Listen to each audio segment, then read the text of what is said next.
Andrea Brillantes at Daniel Padilla may relasyon pala. This year, ay pumutok ang balitang hiwalayan nila ni Daniel Padilla at Catherine Bernardo, pero ilang buwan na ang nakalipas nang ito'y aminin ng dalawa. Naging involved ng kanilang hiwalayan ang dalawang babae, na sina Jillian Vicencio at Andrea Brillantes. Naging totoo si Jillian Vicencio, at pinahayag niya, na walang katotohanan ang mga sinasabi na siya ay may kinalaman ng hiwalayan nina Daniel at Catherine. Agad niyang sinabi sa publiko na hindi totoo ang kumakalat na mga balita na siya ay may relasyon kay Daniel Padilla.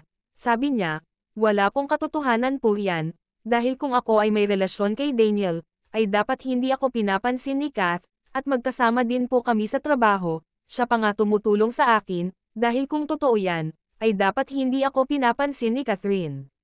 Sa panig naman ni Andrea Brillantes, ay naging tikom ang bibig nito sa isyong, kahit pa na binabato na ito ng mga iba't ibang mga hindi magandang balita laban sa kanya. Sabi ng isang kaibigan ni Andrea Brillantes, na bumabaliktad sa kanya ngayon, na hindi nga magsasalita si Andrea Brillantes ay dahil, lahat ng mga lumabas na balita ay totoo, at hanggang ngayon nga ay may relasyon si Daniel Padilla at Andrea Brillantes, at alam daw yun ni Catherine Bernardo, lahat na nangyayari sa kanila ni Andrea at Daniel. Ganun pa man, sinabi din ng isang kaibigan nito na una talagang nagloko itong si Andrea Brillantes, at yung lumabas na balita na di umano, nakita ni Andrea na may kasama si Richie sa kondo nito, ay binabaliktad ni Andrea Brillantes ang situation, dahil siya pala ang nakita ni Richie, na may kasamang iba, at si Richie Rivero nga ang napamali sa kanilang hiwalayan.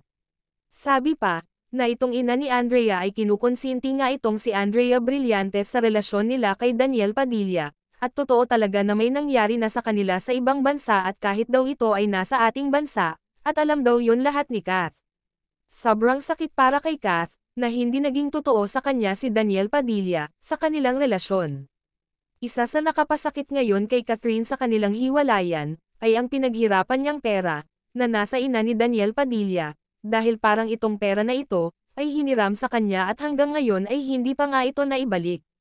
Matatandaan, nitong nagdaan na araw, sa Christmas special, ay nagsama ang Katniel at naging partner din sila sa naturang kasiyahan, at lahat ng yun ay for sake of fans lang, at trabaho lang talaga, dahil malabong magkabalikan ang dalawa, dahil bukod sa ayaw na talaga ni Kath, ay may relasyon pa si Andrea Brillantes at Daniel Padilla.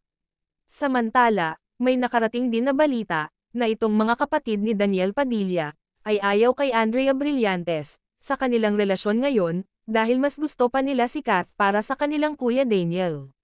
Matagal na rin pala, ang naging relasyon ni Andrea at Daniel, pero pilit tinatago ng dalawa, pero ganun pa man, ay naging matatag naman si Catherine Bernardo at napagtanto din daw ni Kath na, parang nalukaw siya ng mahabang panahon. Matatandaan, na naging involved din si Andrea Brillantes sa hiwalayan na Miles Ocampo at Elijah Canlas, at may video pa talaga, ang dalawa na nagsusubuan.